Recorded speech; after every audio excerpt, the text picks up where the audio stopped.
She opened her eyes to a ceiling she didn't recognize. Harsh fluorescent lights buzzed overhead. A rhythmic beeping echoed in her ears, steady, mechanical. Her head throbbed. Her mouth was dry. Her arms felt heavy. The smell of antiseptic hung in the air. She turned her head slightly, wincing at the sharp pain in her neck. A nurse noticed. "You're awake," she said gently. "You've been unconscious for several days." The nurse smiled, but her words felt distant, muffled. "You're in the hospital. You were in a car accident." Then came the question that shattered the calm. "Do you remember your name?" She blinked, tried to speak, but all she could do was shake her head. She didn't remember anything. Not her name. Not where she lived. Not a single face. A blank mind inside a bruised body. She looked at her reflection in the dark window that night and felt like she was staring at a stranger. They found no ID, no phone, no wallet. Only a charm bracelet on her wrist engraved with one word: Eva. So they started calling her Eva. The nurses were kind, the doctors were reassuring. They said memory loss after trauma was common, that it might come back with time. But inside, she felt hollow, like she didn't belong in her own skin. She had no preferences, no fears, no past, just silence. Each hour crawled by. She stared at the ceiling. She listened to the heart monitor. She waited for something, anything, to return. 3 days later, a man arrived, well-groomed, confident. He carried a bouquet of lilies and a folder under his arm. When he saw her, he smiled, wide, practiced. "Eva," he whispered, "thank God you're awake." She stared at him, waiting for recognition, but nothing came, only silence. Something about him was too smooth, too perfect. He introduced himself as her fiancé. His name was Daniel.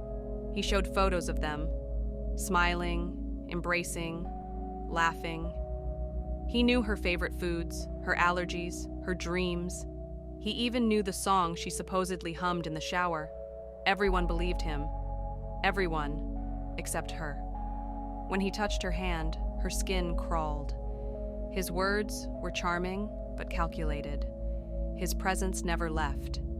He was always there. He answered questions before she could, watched her even when she pretended to sleep, always smiling, always in control. At night, she started pretending just to get a break from him.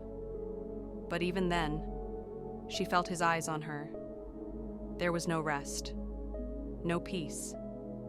She began noticing small things, the way he closed doors quietly, the way his phone was always locked, the way he tensed when doctors mentioned her memory, and the way his smile disappeared the moment he thought no one was watching.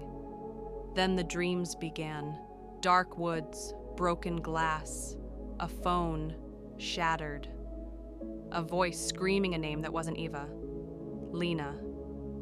The name struck her like a spark in the dark, familiar, heavy, real. She began whispering it to herself.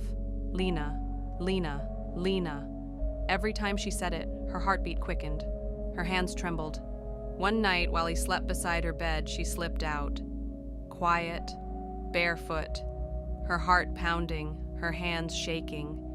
She opened his duffel bag. Under a sweater, she found a red folder.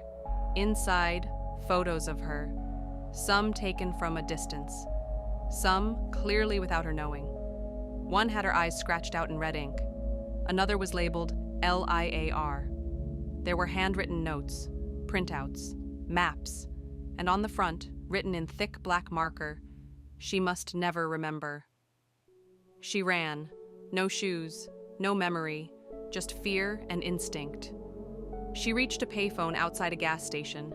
Her fingers dialed a number she didn't recognize. She didn't know why. A woman answered. No hello, just silence. Then, "Lena, how are you still alive?" That voice cracked something wide open. Her name was Lena Carter. She'd been investigating powerful men tied to missing women. Daniel was one of them. She got too close, and he made her disappear. The crash wasn't random. The amnesia wasn't an accident. He planned it all. He hadn't come to save her. He'd come to erase her. She fled the country, changed her name. Now she hides in plain sight, always looking over her shoulder. No photos, no social media, only shadows. Daniel? Gone. No arrest, no trace.